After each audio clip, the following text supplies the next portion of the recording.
Welcome to the Sisters of the Moon podcast. Conversations about change with wisdom keepers from around the world, mystics who serve as spiritual midwives to support our global family through this time of chaos, crisis, and initiation. I'm your host, Tanishka the Moon Woman, and we're glad you could join us for insights that penetrate the dark, transforming pain into empowerment. We welcome you, your kin, and your ancestors back to the Moon Lodge, the sacred hub of community where we gather to distill our wisdom. Hi, welcome back everybody, and to those who haven't joined us, welcome. I'm so excited to have with us two incredible ceremonial leaders in their communities, elder women from down under. And let me just tell you a bit about them first of all. We have the woman who's responsible for me even being here today, not my mother, but certainly my spiritual mother, Jennifer Powell, who I've acknowledged in my books as the woman who really opened the door to women's mysteries for me, specifically the feminine archetypes. So Jen has been a multidisciplinary artist for 60 years, and for 40 years it's been a deep dive into women's mysteries, the divine feminine.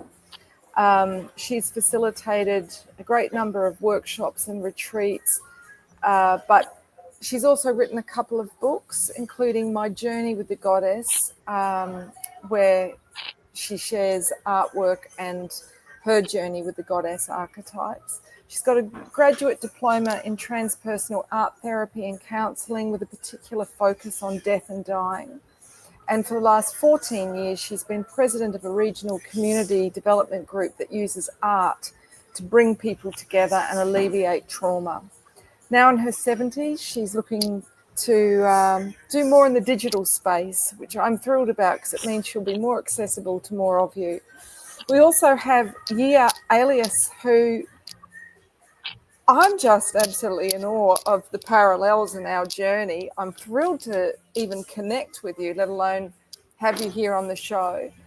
Yia is a ceremonialist specialising in healing through ceremony. And when I heard those words, I went, right, we're changing the theme of this episode. That is such a powerful turn of phrase.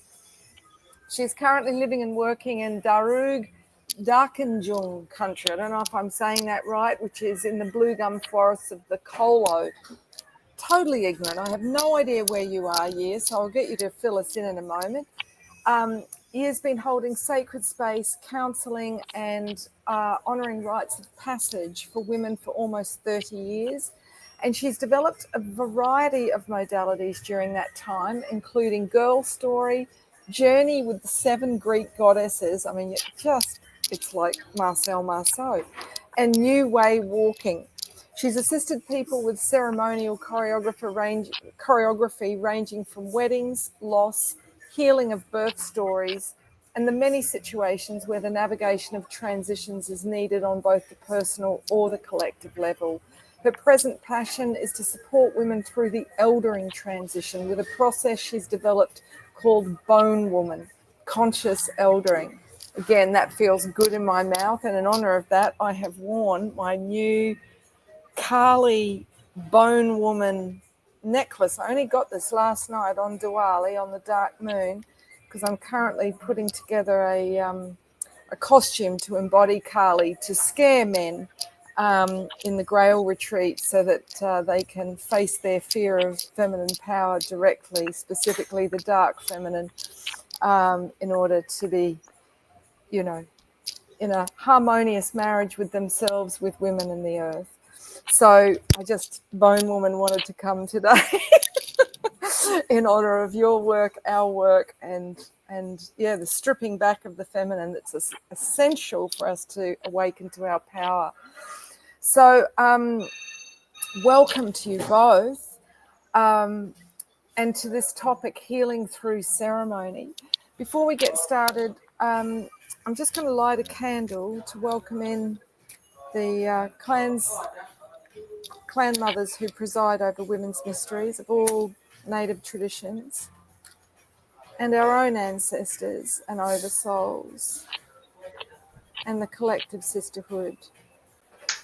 So we ask that this conversation helps to reclaim and heal the feminine at this time when she is rising, and it's an exciting time to be walking the earth.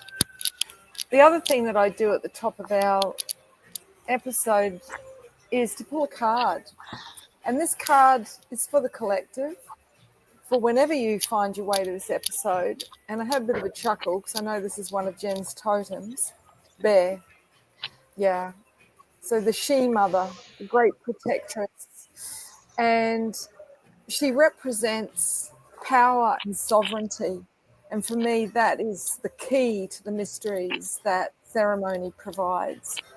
At the bottom of the deck, which I do take notice of, was Fire Dragon, which is about mastery and transmutation, so the awakening of our Kundalini sacred fire.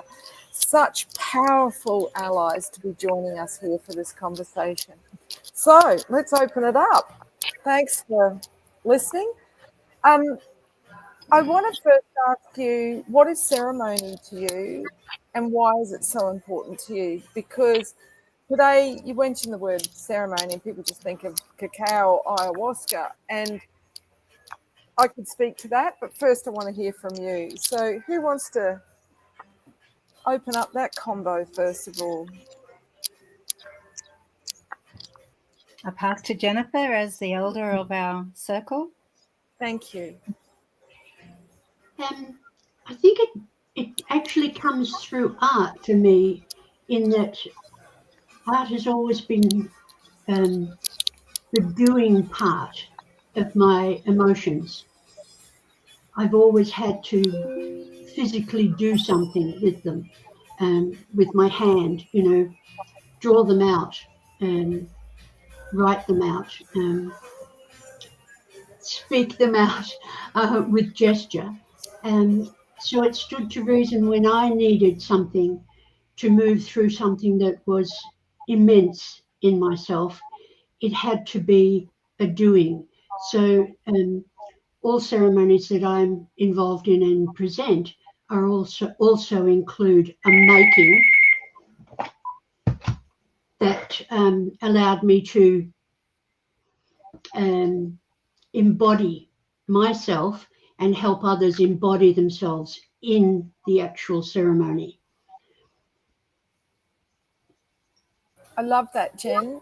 And I relate to it not as a visual artist, but more as a performance artist. So for me, it's through my voice, it's through my body, through dance, through music, and bringing that into ceremony. But the power of the participation, and to me, that's the heart of mysticism that, ceremony was so much a part of before the rise of the empires. It was about us engaging the people through ceremony rather than them passively watching the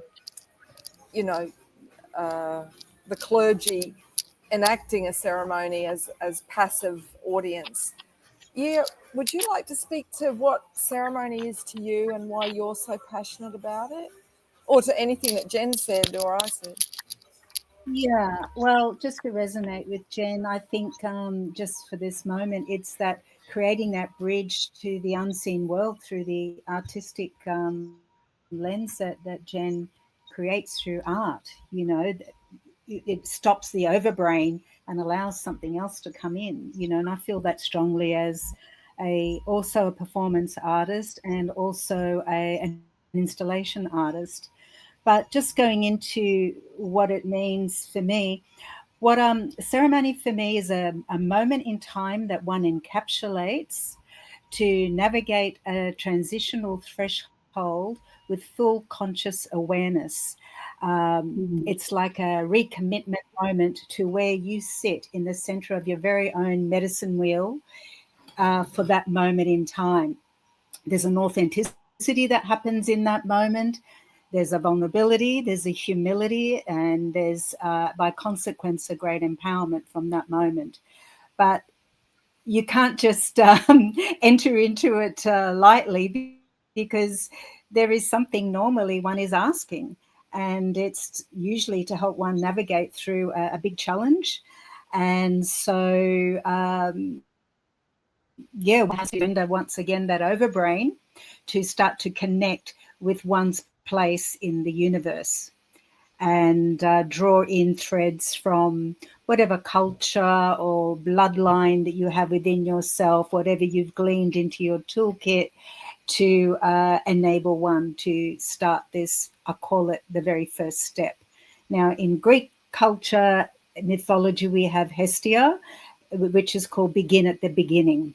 She begins at the beginning. She's at the center of everything. So I see ceremonies giving everyone an opportunity to re-spark that flame of Hestia back to the beginning and having an opportunity to do things differently.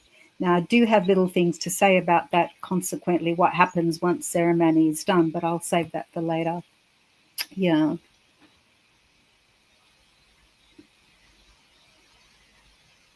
Oh, I can't hear you, Tanishka. There we go. I was just trying to block out the background noise. I love the acknowledgement of circle as the construct, and, you know, the medicine wheel. So placing yourself in the center of the circle. And I think that's how we find our place, not just our sense of belonging, being held by the circle, by the community, but in that vortex, we step between the worlds, which is where we can create change on all levels of our multi-dimensional soul, you know, not just say an affirmation or, you know, and art is the language of the soul. So expressing ourselves in an artful way in a ceremonial space where we're opening up those portals, those doorways that summon the creative elements, we have an opportunity to become self-made men or self-made women in a true sense. Like today, that term is used for business entrepreneurs. You know, you've made it if you've made a bunch of money, but it's not about really creating yourself from the ground up, from that 0 point, which is where we get taken at every crossroads. Yeah.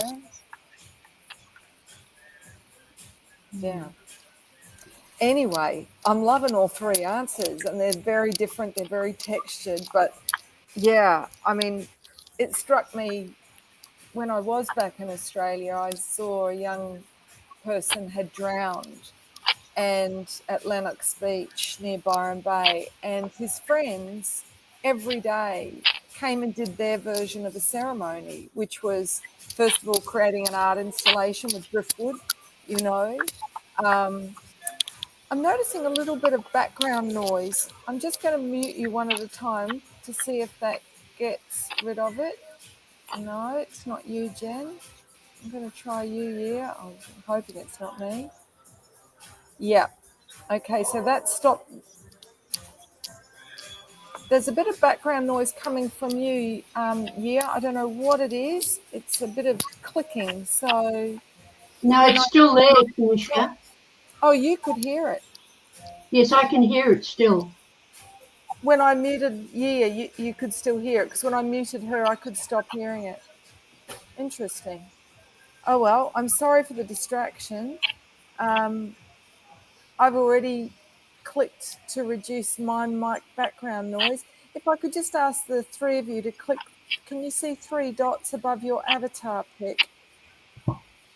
And to click Yes. edit mic settings, I'm going to click it for you, reduce mic background noise. I've done that on Yia's.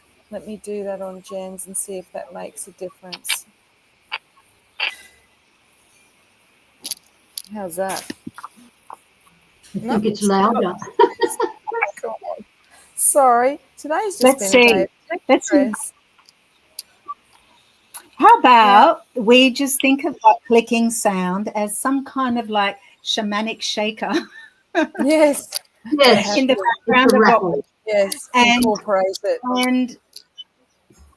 and isn't it so present that to become ceremony women, as is our natural attribute, that in this world there is so much distraction when you know we enter into this sacred space, and we do have to push through all the the challenges. And I just see this as another episode. It's pure silence here where I am in the forest. So Oh, clicking. how divine. How divine. Well, yeah, I'm in a quiet cafe, but there's some very nice African music in the background. But other than that, I don't know what that clicking is, but there it is. So getting back to the topic at hand, I just wanted to start with some definitions. So we've spoken to ceremony. Given that the topic is healing through ceremony, I'd like for you to speak to what healing means to you. And for myself, I grew up with a mum who was a nurse, and so the men in white coats were worshipped in our household, got hammered with antibiotics as a kid.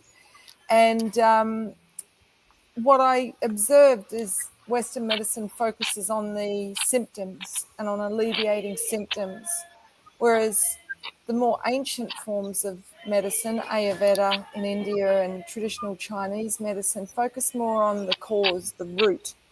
And that, to me, in most Indigenous cultures, is often viewed as soul sickness, that there's suffering of the soul that needs to be addressed, which is presenting, whether it's as mental health, emotional imbalance or dysregulation, or physical health, but that it's about restoring the sacred balance. In your perspectives, what is healing? What is true healing? And how do you see ceremony playing a part in that? Yeah, do you want to go first this time? Yeah, I'd be happy to go first. This is quite an interesting one, and I don't want to be rocking the boat for everybody on the planet, because maybe the whole planet might get to hear this. I have a thing that I say that I don't actually, I feel very uncomfortable these days with the word healing. It's like we went on, we found the heal button, we clicked it, and we excommunicated whatever that story was to another universe. What I believe is that we come in to this world as a soul who needs the lessons to have this embodiment. And through our genetic heritage and the karmic culture of the world we enter into, there's what's laid out is almost like I won't call it exactly a sacred contract because it makes it sound something that maybe it isn't, but it's more of that's what we step into. And that is part of our story, and that's what we alchemize and we transmute. What happens, I believe, is we become stronger in our lives to actually, through our ceremonies, through understanding that we're cyclic beings, through becoming responsible for our emotions, and all the smorgasbord of teachings that we have in our toolkit to help us manage so that we can be present with it, because it's the grist for our mill, so to speak.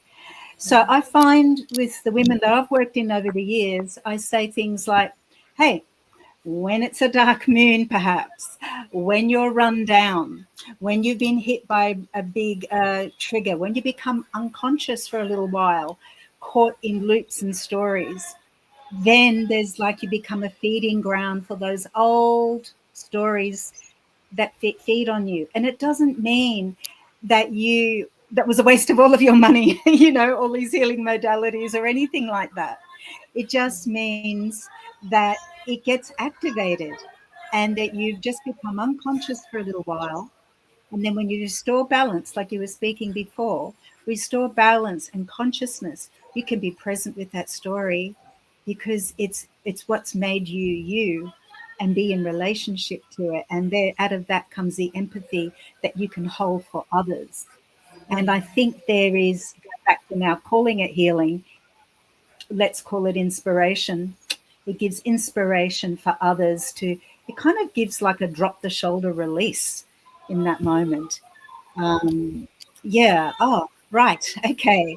So I can go back to practices of strengthening and connecting, being responsible for my emotions, look at where my trauma triggers come from. It's such a large subject, Tanishka, that this is just like the little top part that I can speak to. So when you ask me directly, it's usually something like that I would say, it's our story. Our wound is our story. Yeah, look, I mean, I you know, as a tantrika, I bow to the wound as teacher, you know, and in terms of archetypes, that's Chiron, you know. I see Chiron as the spiritual teacher rather than, you know, the wounded teacher, because the wound is so rich, you know.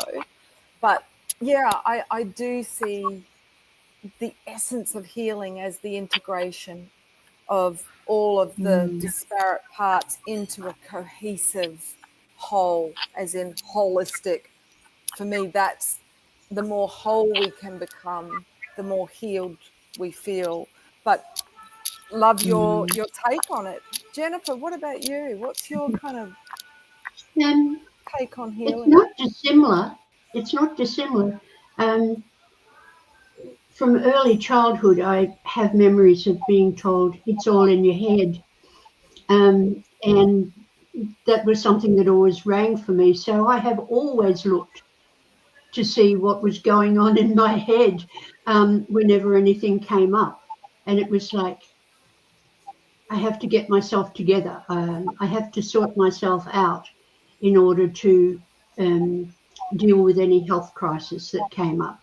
And why, you know, if it was something in my genetic patterning, why did I manifest it? You know, what's going on in me that this has come to the surface? You know, I don't, shall I say, I don't begrudge the journey that comes from it, even though sometimes it's been fairly catastrophic.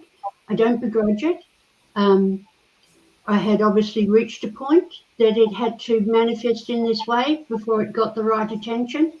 And I try to go through it as compassionately as I can, and see it as a learning exercise. What comes up for me in hearing you both speak is, it seems that the way of the feminine rites is very much about holding, creating a safe space, knowing that when we're really held, when we really feel supported, the wound can come up to be seen, to be witnessed. And in that, we heal shame and we see we're Yeah. not alone and that it's a universal wound. And then we can find the jewels in the wound and be reverent to the wound and grateful for the wound and you know, embrace the wound wholeheartedly. And now that I'm working with men, I'm noticing that without the feminine influence, their rights are often very, well, the opposite. You know, it's about, I mean, if you think about Sundance, it's endurance and it's courage and it's stamina, but being put through these really harsh physical tests. And, you know, it's so different to when you step into a ceremonial space with women. I don't know if you'd be able to speak to that in terms of what you feel the ingredients are that makes it such a fertile and potent space for the reclamation of different parts of the self, or journeying with the parts that haven't been understood. I think it's Whoever wants to jump I, in. go, Jennifer. I think it's, you know, that's the gift in all of it. And I remember being told, I don't know how old I was, but it was an angelic being that said, when I was in pain over something, saying, look for the gift. There is always a gift. Love always leaves a gift. And I've done that ever since. And I'm often moved to tears by some of the gifts that have come in suffering or in illness. And I've always tried to help others perhaps look for the gift in where they are and what they're going through, to see that it's not punishment. And I found with working with men, they have a stronger leaning towards thinking it's punishment than women do. And the most moving and most powerful experiences I've had working with men have been when they've been able to find the gift in what they're going through, and how they can take that and build themselves into something stronger and more compassionate. And, you know, and I think it's it's part of the rich tapestry of what we've chosen to weave for ourselves. And that you use the words compassionate and strength in the same sentence. For me, that's the key. The more compassion that we feel, the more strength we seem to summon as a result. I don't know. Yeah. What's your thoughts and feelings on this?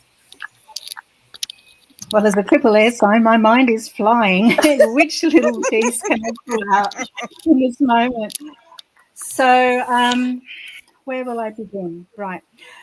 I'll begin that I kind of feel like there's a philosophical umbrella for me that I need to speak out of for this conversation. And that begins with the earth herself. Respect and value for this beautiful planet as an evolutionary being moving through space. And when we start to have, as my Indigenous teacher says, as we start to become intimate with our emotions, there is less, well, this is my words now, is there's less karmic debris that we're leaving behind on the planet. And for me, anything that's to do with the self-growth, self-awareness, divine, feminine, masculine, the women's business is all got to do with the how we are leaving the earth for the future generations. And that's by being personally responsible for the management of our own karmic debris.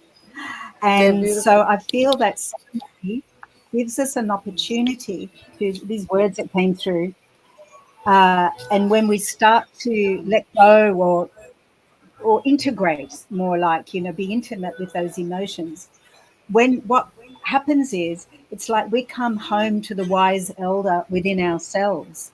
And as we do that, we're linking into the evolutionary consciousness of the earth, which speaks through us as evolutionary beings.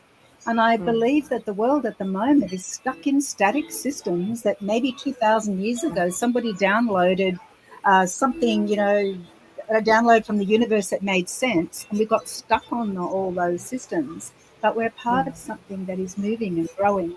So for me, all of this work is really about making space for the intelligence of the earth to travel through us so that we can do our best to create a positive environment for other humans into the future.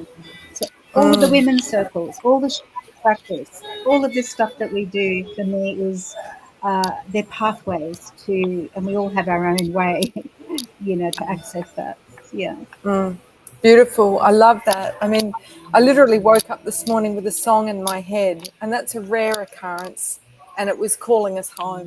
That was the name of the song. And, it is that pathway, that sacred spiral that is humble back to the Earth Mother. And it, you've spoken about elders. I'm going to get in there because, I mean, really, all of the rites of passage ceremonies to assist people through those 4 main life stages and then the unexpected things that happen in between is so that we can embody true eldership, to be beacons of insight and wisdom for those walking in our footsteps. And without true elders, so many people right now are lost. There's so much confusion, so people are more prone to being deceived and manipulated. And that restoring conscious eldership, which I know is something you're so passionate about, Yia, and Jennifer, you embody, seems like the missing link.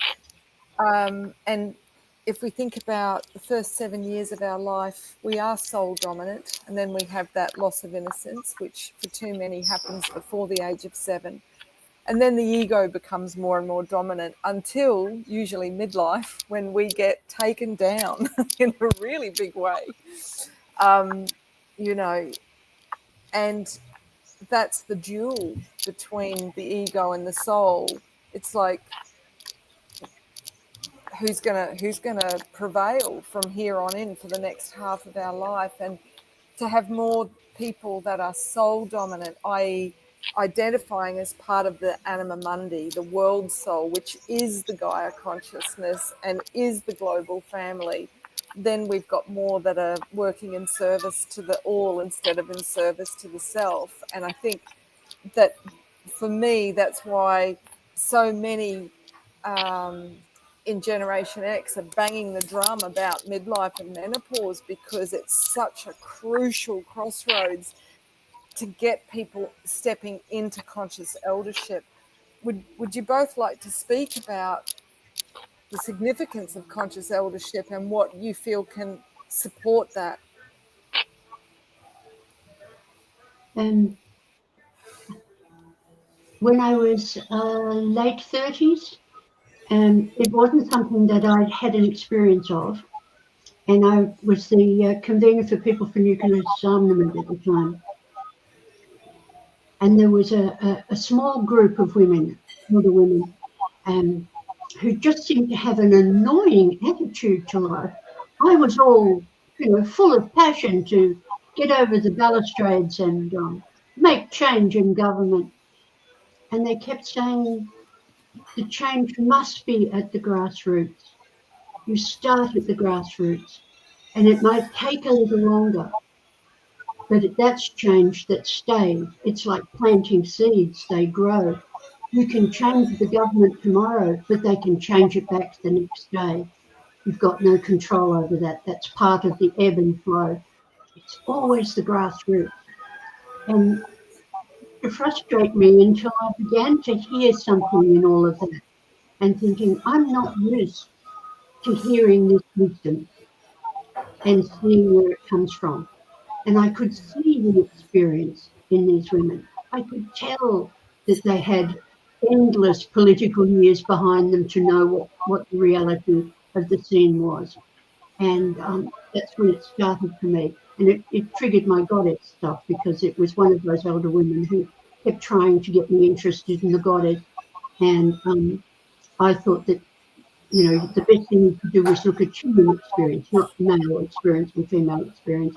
That spirituality should be the human experience, and shouldn't be any different. And she triggered that journey for me, and I'm eternally grateful for that. But it was my first experience of it, and I thought, I cannot take that away from my life and be the same person. I would be so grateful if I could be that in other people's lives, even for one person. Which you have.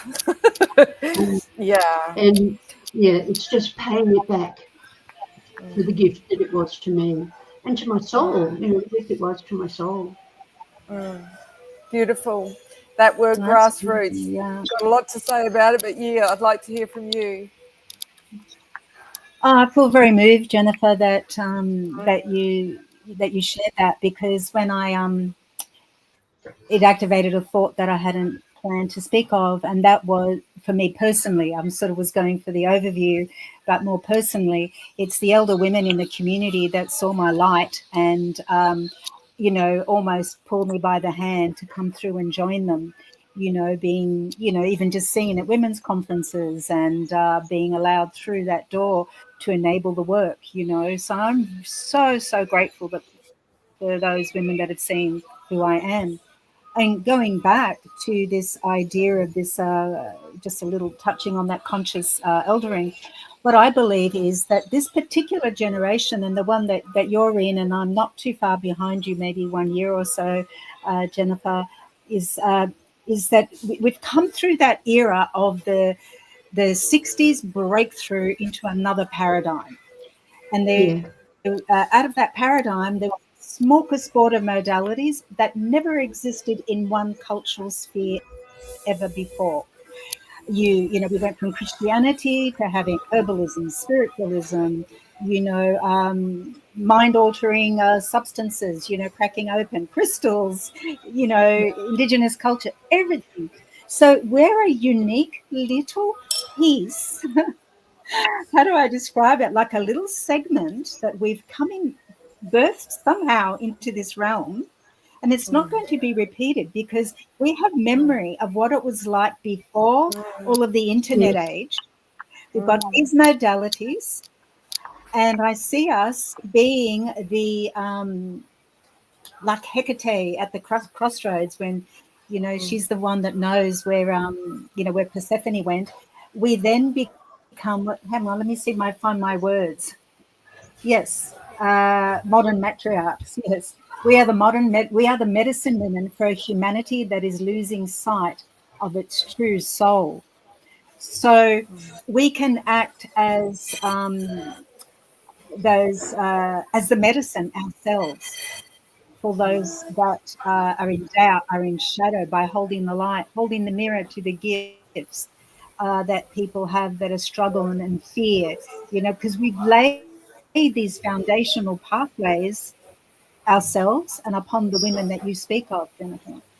So, yeah, as you can see, I have a lot of passion around the role of eldering women. And when I think back to you as that younger woman, you know, that little bit of resistance, you know, wanting to jump the balustrades with your beautiful, you know, Artemis passion, um, I think that we're also in a society that hasn't valued eldership. And so there hasn't been a place for that proper eldering to find its way. And just like a shaman can't be a shaman without its village, as eldering women, we can't be elders without clan and community. So bit by bit, we're finding our edge and our niche back in, but we need our younger community to see who we truly are, you know. And that's a very Yeah. poignant well. Yeah, yeah. Yeah, I'm lit by both of your shares because over the last 3 years I've been speaking at festivals over the summer in the UK, and the biggest gift is the intergenerational connection. Whether that's around the sacred fire of an evening, you know, or at the sauna when we're naked. So it's lovely to have just conversations that are mirroring that level of openness, you know, and authenticity. And I think I'm the age now that you were, Jen, when you initiated me. And so there's a sense of legacy. You know, I'll be 55 in a couple of weeks. So it's like, and I've met a few young women that I just wanted to be their spiritual mother. I was just compelled, you know, and there was that sense of paying it forward, that the gift that had been given to me of being truly seen by a wise woman, and that light in me being fostered and nurtured. I mean, my goodness, Jen answered endless questions from me and even had me in her home sleeping under this huge painting of the Cretan snake goddess. So I'd be downloading stuff during the night, you know. So I was also being initiated by your art as well as by the wisdom of your soul, but just the patience and the time that you took with me. And fertile festivals are that fertile ground for that. And I see Confest in Australia is coming up to its 50th anniversary, and they're doing a spring gathering, which is wonderful. I tell everyone I meet around the world that my favourite festival of all time is Confest in Australia, and if they're ever in Australia, they need to check it out. But you know, I think that's one way elders can be more visible. I mean, you are in your local communities, I understand, but I think, yeah, I mean, that's what inspired this podcast as well, getting the voices of mystic women, particularly those in midlife and older, out to be heard and seen. In terms of, I know you're doing work with your local community, Jen, and yeah, you're living in an intentional community, is that correct? No, I'm what I call a hearthkeeper of 60 acres of forest, which Okay. is dedicated to ceremony and to community gatherings. And there's a red tent temple here as well.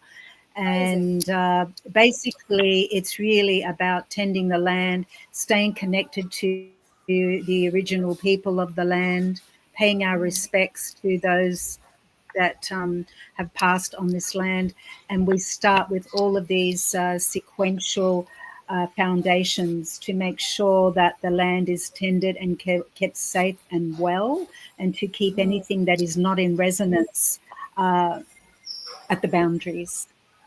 And and yes, it's a work in progress. What can I say? As we it's all not are. a static They're the thing. only words I remember from my wedding, which Jen spoke. You're a work in progress. Loving those words. Jen, can you speak to the work that you're doing in community and how the intergenerational connection plays out and the fruits of that you see? Sorry, were you speaking to me? I was. I just want to hear about the community outreach that you're doing with younger generations and how you see that impacting younger generations. I think the core of it is, a lot of kids in our area. I mean, this is classified as a tiny town, so it's very small. It's not so isolated, but it is a tiny town. And we don't have a high school, so kids have to leave after primary school and go off, be bussed off to a high school, 25 kilometres away, that sort of thing. And so they can get disconnected from their town. And it's a strange hodgepodge of people, people who've come from far and wide looking for a tree, what do they call it, tree retreat, and others that have wound up here because they're in difficult circumstances, that sort of thing. And so it was a way of trying to find something to draw everybody together, that when disaster struck, we needed to be together to have the most strength. And we started with the kids because it was after 2 massive flood events, and children were feeling traumatized but didn't have any way to express it. So we started with the kids, and we started some art projects to give them a voice about how they felt about it. And because when ecological things strike, like earthquakes, floods, fire, this is the ground they walk on. This is what their home is built on. And when they feel they can't trust it, they have difficulty trusting anything. So it's a way of bringing them back to feeling a trust for where they live. And people were responding to this in a way that we saw a hunger for older people. And there's quite a large group of creative people around here. And so there were plays put together that I made some burning sculptures for, which was lessons about fires that went through. And we were talking about regeneration. And it becomes easy within those circumstances then to bring up the subject of transformation and regeneration in life. It doesn't have to stay with this one particular day or this one particular event. Giving them a way to focus where that reflects in their life, and where it can be lessons learned can be then applied in their life, to their life journey and what happens afterwards and how they deal with things in the future.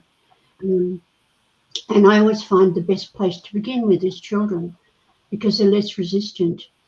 And it then encourages adults to loosen up a bit and maybe take part. And so now when we have events, we have a full range of people coming along and wanting to be part. And it's a very vibrant community in that regard. We still have our difficult elements, but we're a diverse but homogenous bunch of rebel. They're so lucky to have you, Jen. Like it sounds like it's a wonderful model of true community, because what's at the heart of it, or the heart, is the inspiration of true eldership, that's stewarding with kindness and a deep love for humanity. So, wow, exquisite, especially in a time when people are feeling more disconnected than ever. Now, I often joke that my school careers guidance officer never suggested being a ceremonialist or a priestess as a possible career path. I'm curious to know, what was the turning point that brought you, were you taken down? Were you at a point, I'm thinking for the people that are listening to this who perhaps feel a resonance and aren't working in the mystery, but are interested perhaps to facilitate people through the mysteries and help to make sense of the mystery of life. How was it that you came to be doing what you're doing, and what were you doing beforehand? Because I know I was a stand-up comedian and a stripper, and it was a random act. I got down on my knees and said to the universe, if you want me to be a woman, send me some effing role models. And then I met Jen.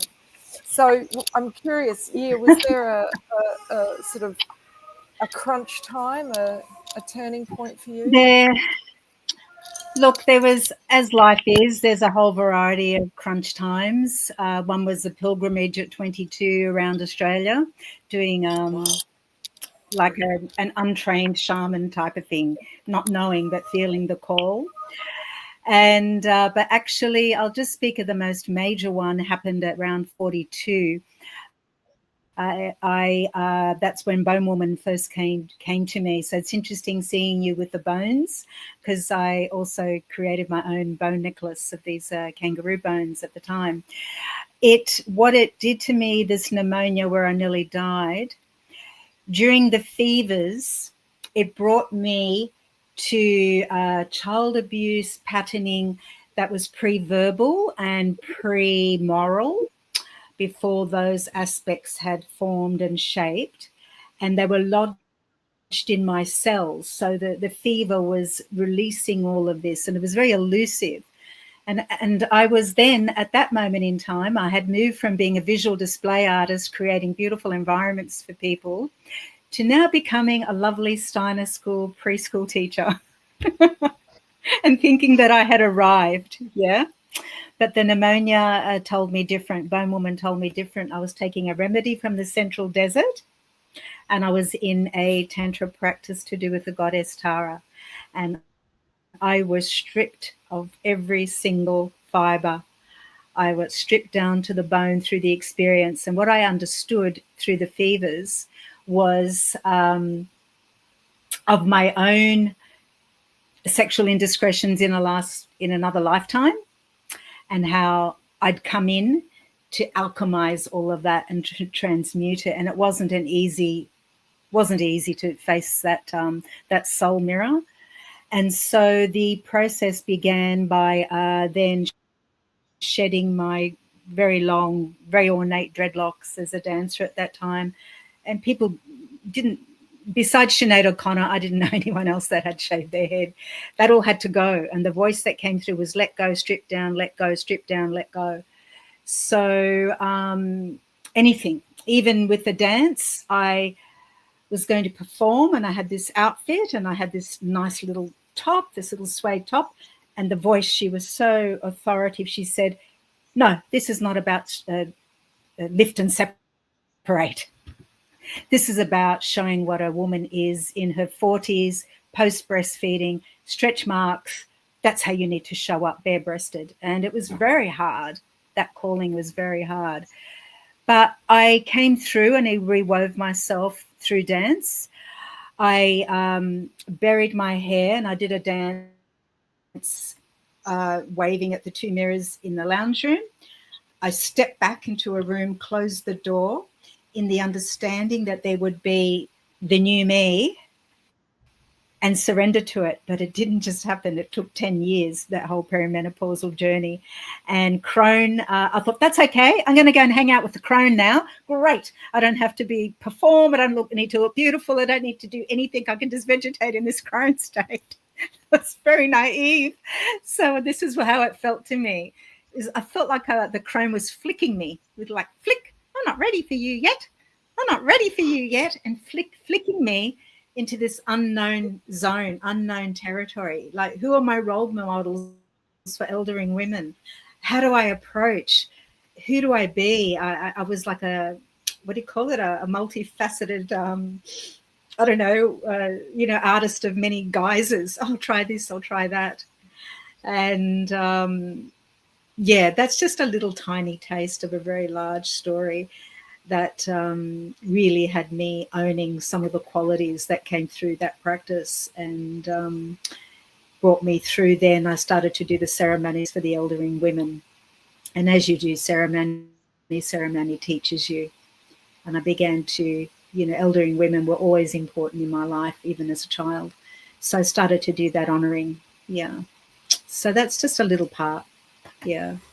Thank you. I'm so glad that you did share that one, because the amount of passion and power in that, you took us there, and it is so profound and so protracted too. Like, it's, when you spoke of the fever, I got this huge kriya, and when you spoke Yes, my of story. it transmuting, the trauma, and it's, of course, that's what hot flushes are. We're transmuting all of the trauma, in the body's intelligence. So yeah, I love that you went through such a physical transformation as well. The loss of beauty as we sort of confront the fact we are decomposing, our bodies are decomposing, and in a patriarchal culture, that's very challenging for women who are brought up to think that our worth is our appearance. So that you ceremonially took those dreadlocks off and buried them. For me, ceremony is any physical act that anchors into the somatic body a change that we know we need to make on a cerebral level, that helps us to step into that new identity, that new self, that new chapter. So that, yeah, I'm sure there's women out there going, note to self, I'm going to cut off my maiden locks and bury my hair. That's a beautiful story. Thank you. Jen, what is the transition point that comes to mind, that took you, that stripped you bare, and was a sort of a phoenix rising moment in your lifetime? What wants to be spoken to?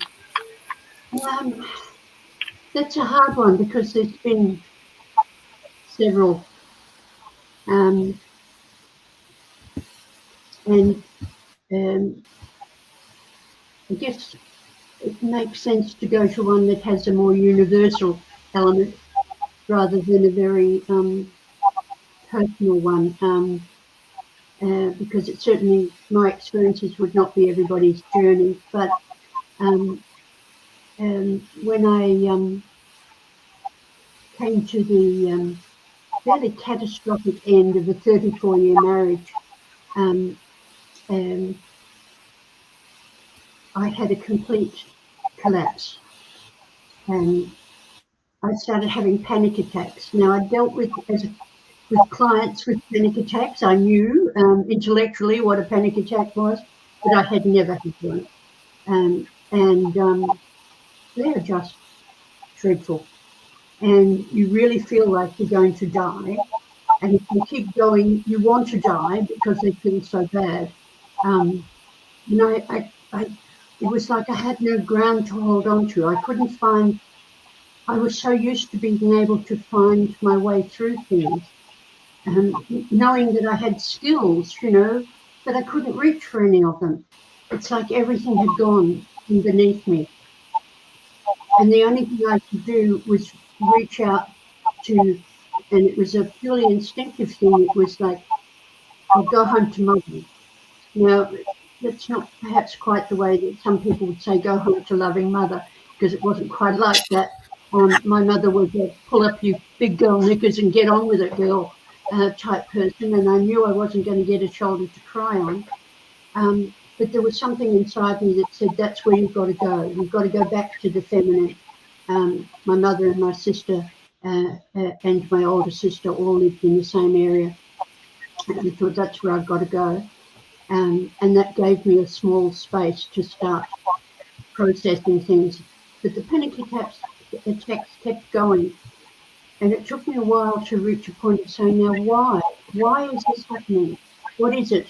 And I realized I had to get right down to the bottom, because those things that I don't like to say prison, because I don't begrudge my 34 years of marriage to that man at all.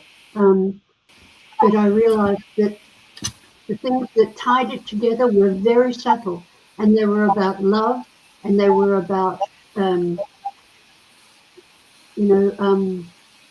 duty, and about what I had come to understand that healing meant, and what I had come to understand that love meant, which was giving someone power over you because they felt so powerless.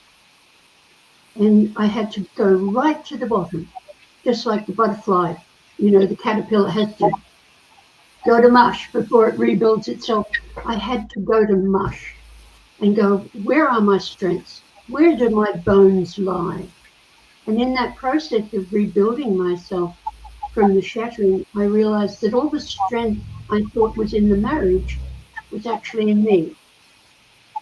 And when I put the bones back together, I found that they were good, strong bones, two big feet to walk on the earth. And and it wasn't quick, and it wasn't particularly pretty. But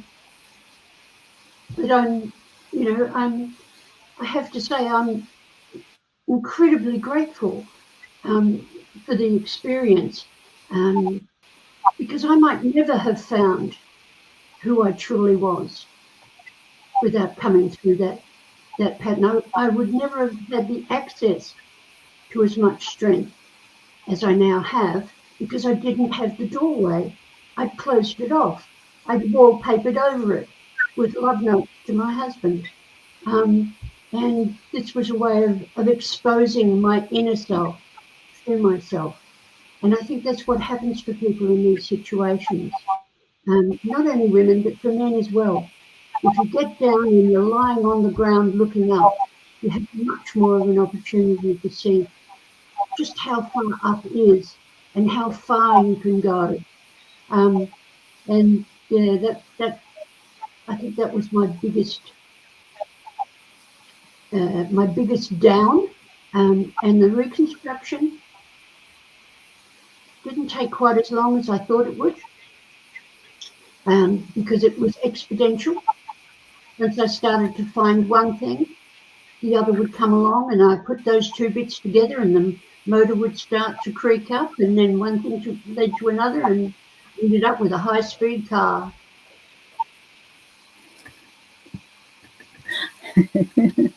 Yeah, look, I'm sure a lot of people listening to that will relate. I've not been in a long-term marriage. My eternal maiden was way too strong, wanting to fulfill her potential. but the going to mush, I don't know that it's avoidable in midlife. I think something's going to send you there. And someone said to me recently, a dragonfly spends 2 years underwater before it finds its wings. And that kind of felt like I've been seeing dragonfly everywhere lately, and feels very much like a metaphor for midlife, because it takes time. It takes time for that, death process. I feel like I've been dying for, it's been 13 years of perimenopause. And how old were you when your marriage ended, Jen? Was that in midlife? Was that part of your midlife? 2 weeks before my 60th birthday. Oh, interesting. Wow. So, Wow. yeah. Added to my birthday trauma list. And of course, we're filming this on New Moon in Libra, so happy birthday to all the Librans out there, including you, Jennifer. So thanks for sharing about your own personal transitions, because I think that really brings it home. I'd like to now invite you both to speak about an offering that you have to share with our listening audience.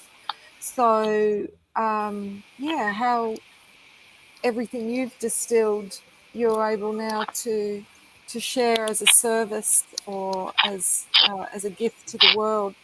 So who's feeling to speak first, what it is that you'd like to share with the global family here that you're offering? Yeah, go for it, yeah. I think, Okay, well, yeah, Jen speaking. I guess what I'd like to offer was a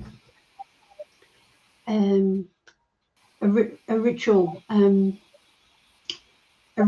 working, which works for any kind of loss.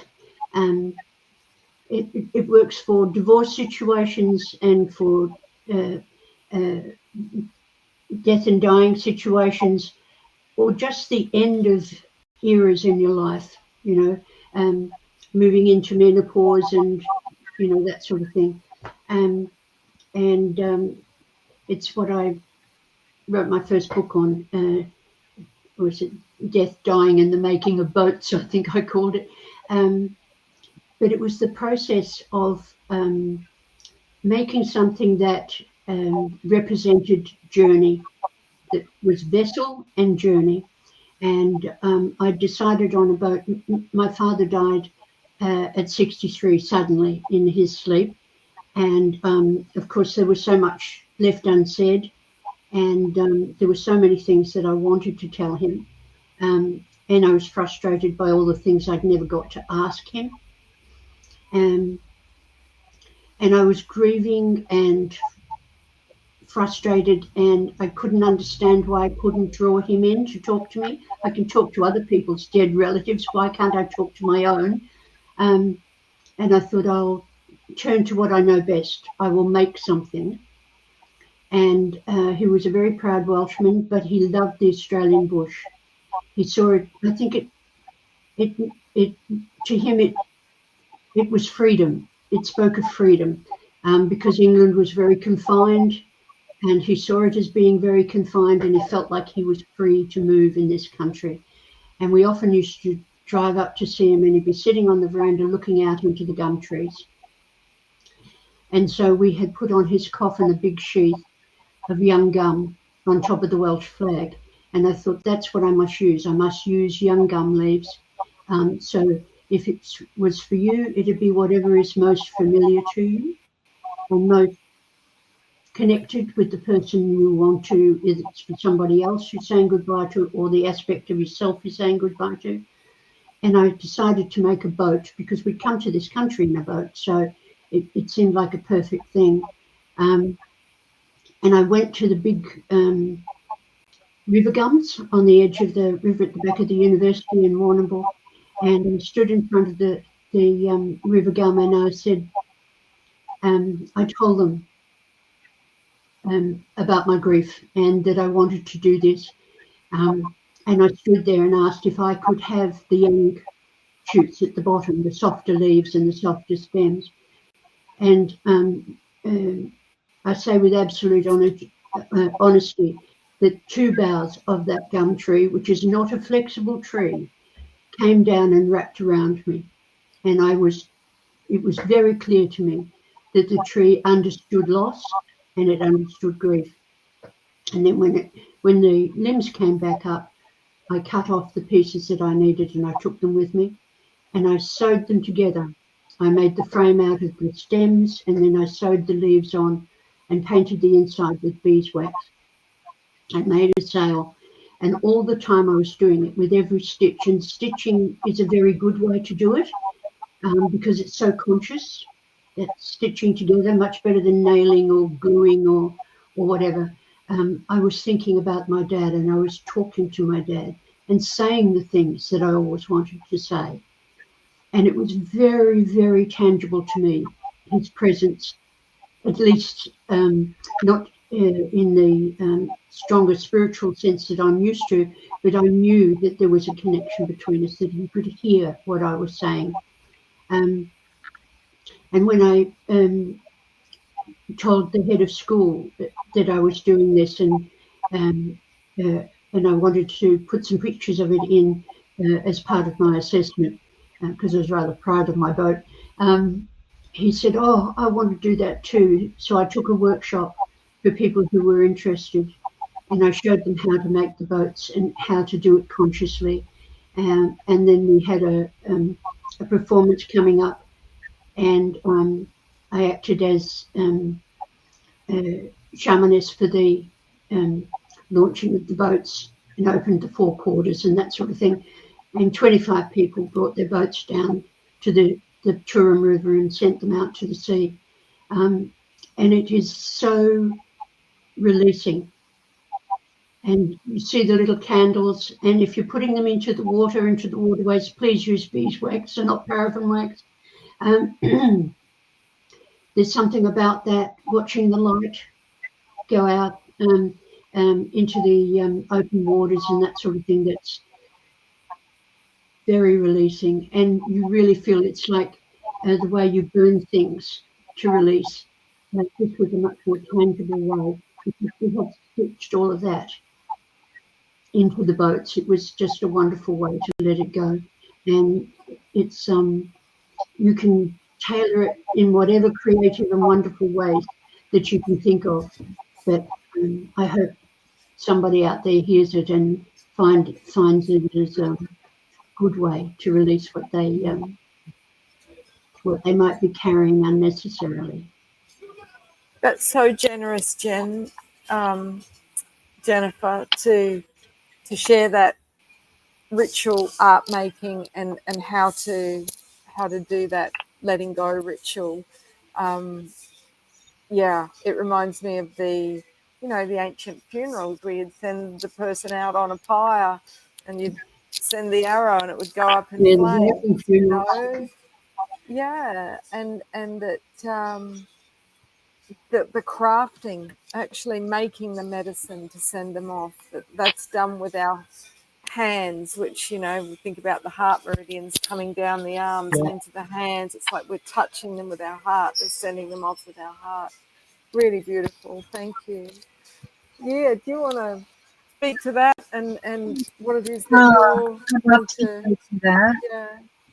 Thank you so much, Jennifer. That is such a beautiful image. I felt your story, and I can feel the bigger spaces that you didn't speak of around that story and your generous offering. And what got activated in me listening to you so generously sharing is that it reminded me of kind of my Greek village people, where a new bride would come to the town and all the women would be curious to see what skills she brought with her from where she was, and all the women would learn it, and how we're in this competitive culture and elbowing for territory, but in fact how beautiful it is to come into the circle and exchange these gifts of tools and ceremony and learn from each other. I'm somehow reminded of that. So I really want to thank you. Something will bubble from that offering. So thank you so much. Yeah.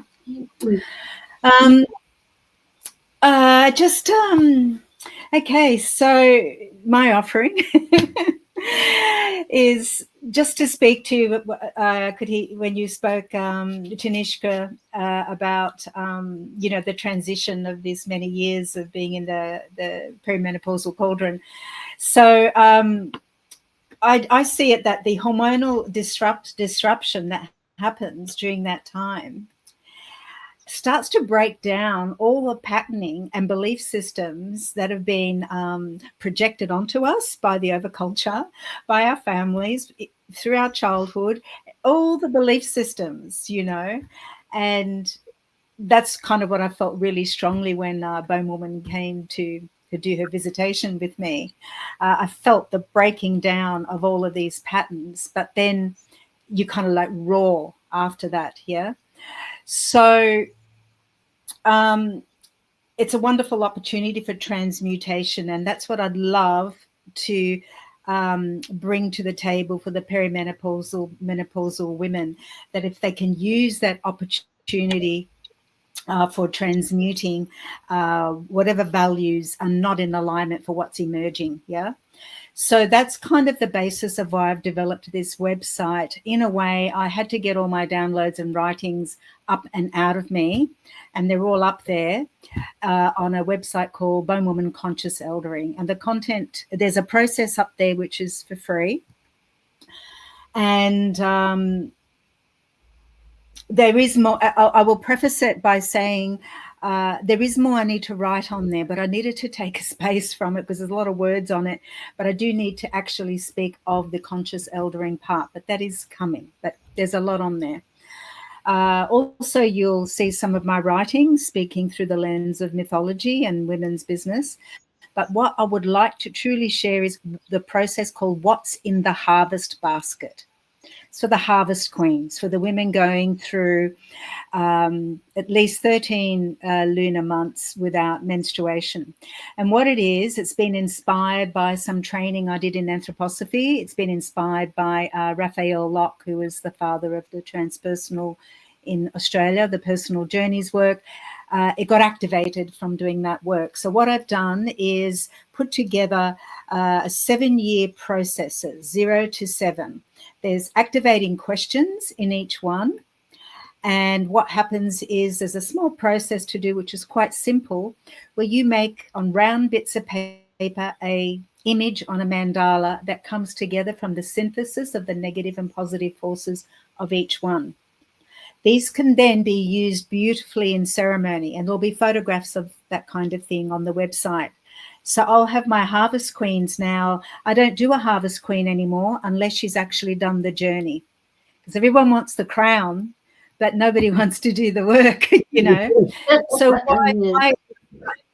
why do it? It's actually a biographical life review in this busy world where we will just die and not even notice that we left, without even kind of looking back. Why did we get born into this family? What was our soul needing to have this trauma or this love or this disconnection? Why this society? So it gives everyone an opportunity to do a bit of a life review and integrate each part of their life, and to have these symbols that'll act as reminders. So for those that want to go ahead and go further with it, they can normally the Harvest Queen to be gives us these mandalas that she's prepared, and she's got on the back the age. When she enters into the room is beautifully laid out for her, as well as the circle of the mandalas. Each one will have a candle that she's going to light. She steps in, the ceremonialist, speaks. She'll step in and she'll speak a few words as a thin synthesis to that first 7 years, and that'll continue. She sits on her throne. She gets the blessings of everyone. There's gift giving, but above all, there's a gift she gives from her harvest basket to all of us that encapsulates her own wisdom. Now, as I have found by doing many, many harvest queens, it's only the beginning. A lot of the women, because they can look quite beautiful with their harvest queen, they're busy sharing the photos of themselves going, my God, I've arrived. But no, it's just the first step. The journey is the embodiment of this eldering. So I say to them all, hey, you know what? Just like Parsifal, when he sets off a pure of heart into the quest into the forest, and the first encounter he has is the Black Knight. It's like, oh shit, what do we do here? The same will happen to you. Here you are, all renewed, but all the patterns that have all been created, they're still there. But you'll have a Black Knight moment, and you have a moment of choice of how you will respond. And then, you build, as you were speaking earlier with, the stories that you were speaking of, Jennifer, you build, out of that. So that's my offering on there. Yeah, I'm a bit of a wordy person. If you get bored, my apologies. There's a couple of good articles that I've read. Yes, I think it really speaks to the dismemberment that women feel through their very, very early stages of menopause. And it also has a page dedicated to the nutritional health and hormonal health and tools through a naturopath that I work with to work together. Yeah. Thank you. That's the it's a wonderful offering, and I'm just again loving the mirroring, because what that affirms and confirms for me is that this is so ancient, and we're remembering these rites, you know, because the retreat that I just ran here in Bali was to crown women as harvest queens, and do a life review, you know, distilling what we've learned. And I did a show at Edinburgh last year called Yantra, which was my reenactment of the archetypal heroine's journey. But I distilled my lesson for each of those 7 year cycles. And, you know, when you spoke about, you know, then we roar when we're kind of out the other side of that distillation, that, you know, memoir, if you will. It occurs to me that, you know, again, speaking to those 7 year cycles, which were once part of the ancient mystic Grail tradition, which I write about in my last book, at 49, that's when the Kundalini raises to the crown, and then we start the cycle again. So the next 7 years, we're in the wild woman. So, yeah, we're going to roar. And I've seen it even, you know, my dear sister, who's not ever stepped into women's business, sacred women's business, but she's roaring. It's like our body is initiating us through harvesting and distilling all that we've learnt to then embody our sovereign power. But for the women out there listening,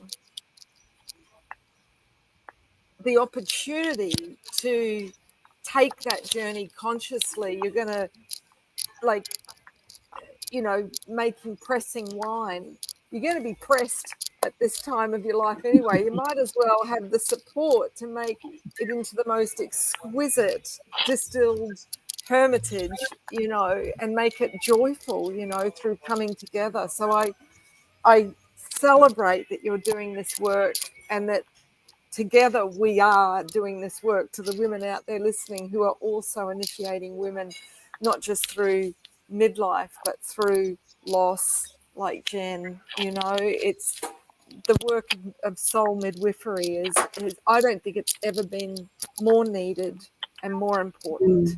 So thank you so much for coming on and speaking to that today. I will be putting the websites for those that want to follow up to find out more, or to connect with both Jennifer and Yia on, the wonderful ceremonies that you offer. And I'd like to finish with us basically harnessing the power of three, you know, when two or more are gathered in my name, so to speak, that we do a collective prayer for the collective, a collective visualization, and invite those that are listening, whether it's, you know, when we release this or in the time afterwards, to visualize using our power to, recreate in the dreaming through our hearts. So if you wouldn't mind just coming with me, turning the gaze inwards and sitting so the spine is nice and straight, so that the flow of chi or energy is not disrupted. And you may wish to sit with your palms open in your lap, whether that's on your knees, just opening the field and placing the tip of the tongue, which connects to the heart behind the upper set of teeth, just creating a circuit, a loop between the head and the heart.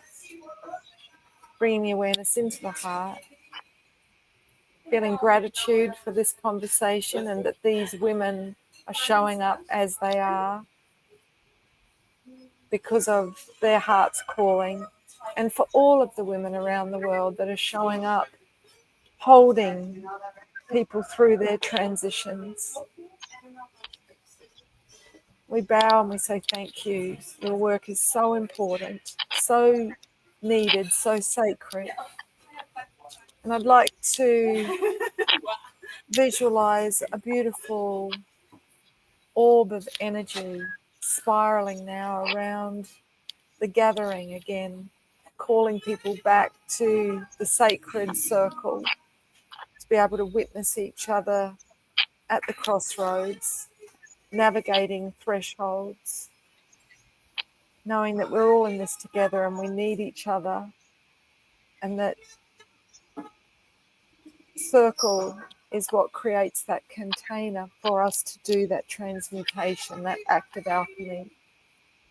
So I would like to seed the visualization that we're now reweaving, co-creating a society where all of our rites of passage are honoured and deeply revered, where it's understood that there are transitions in our life where we need to take space, where we need to go deep, and we need to express the soul through creative acts as a path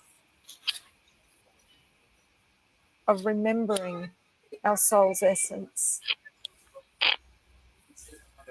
I'd like to see culture where ceremonialists are well looked after for this work, where it is sustainable.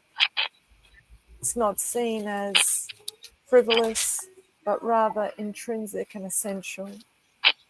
I'd now like to open it up for each of you to speak words of power, of intention, to add to this.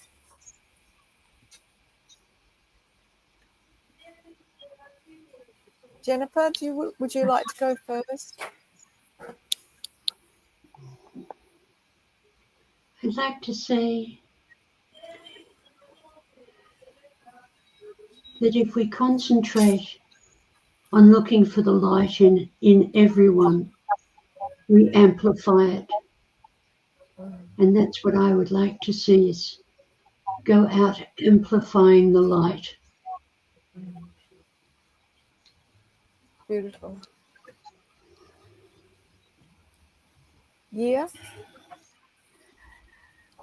And to add to that, I'd like that the light and radiance of this experience that we've shared in here, not only us, but those that have listened, and also those that do this work and all those that receive this work, that the benefits are felt into the 7 generations to come, that those people that are coming into the 7th generation will be able to feel the support and loving guidance of their ancestors who laid a path for them to have meaningful lives which are held in reverence. Beautiful. And so it is. So we thank the clan mothers, we thank our ancestors for being here present with us. We thank our oversouls. And for this moment in time, we also thank those who have joined us to listen.